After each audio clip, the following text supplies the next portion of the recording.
This video is made for entertainment purpose only, but if something happens to you during or after watching this video, we are not responsible for it. After all, it's just a horror story. Raju एक truck driver था जो हर रात को दिल्ली से Mumbai highway से कुछ खाने का सामान लेके जाता था। रात खूबसूरत होती थी पर खामोश इतनी मानो अपने सांसों की आवाज़ भी जान ले।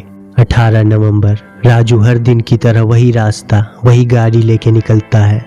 कुछ ही देर के बाद वो एक ढाबे पे रुकता है।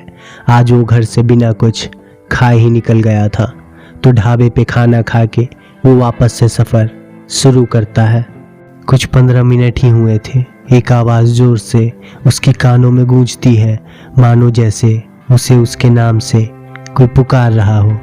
राजू, रुकना नहीं, वो आ रही है। ये आवाज़ सुन के राजू पीछे मुड़ता है और साइड मिरर में भी देखता है, पर कोई नहीं था। तो एक वहम समझ के वो अपने रास्ते पे ही आगे बढ़ता रहता है, पर वो आवाज़ उसे कई बार सुनाई देती है, मानो जैसे कोई उसे कुछ बताना चाहता है। राजू डरने लगा था क्योंकि ये नॉर्मल नहीं था।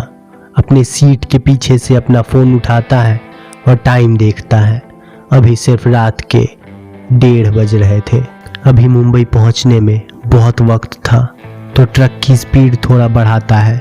तभी एक बार फिर से वही आवाज़, वही बात, बस फ़र्क इस बार इतना था कि जो आवाज़ थी इस बार वो राजू की थी। ये बात उसे इतना डरा देती है कि वो गाड़ी रोकता है और नीचे उतर के ट्रक खोलता है कि कहीं कोई पीछे तो नहीं बैठा।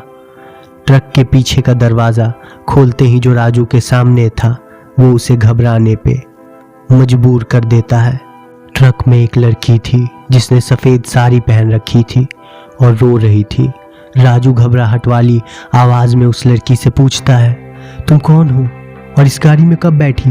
लड़की धीरे से गर्दन उठाती है और कहती है, उसने मुझे कहा था मैं आ रहा हूँ, पर वो नहीं आया। राजू को कुछ समझ नहीं आता कि वो लड़की कौन है, गाड़ी में कैसे आई। बस सोचता है कि आगे पुलिस स्टेशन पे उसे छोड़ देगा। वो लड़की को लेके अपने साथ आगे बिठा लेता है और फिर से अपने रास्ते पे आगे बढ़ने लगता है। कुछ घंटों के बाद ट्रक के सामने एक भैंस आ जाती है।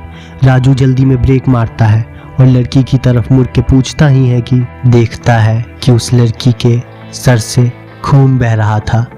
राजू अपना फ़ोन निकालता है मदद के लिए, किसी को फ़ोन करने के लिए, पर उसके फ़ोन में नेटवर्क नहीं था। राजू डिसाइड करता है कि कुछ घंटों के बाद शहर की तरफ जाने वाला रास्ता आएगा, वो वहाँ से हॉस्पिटल चला जाएगा। राजू जैसे ही गाड़ी शुरू करता है, वो लड़की जो बेहोश पड़ी थी हंसना शुरू कर देती है।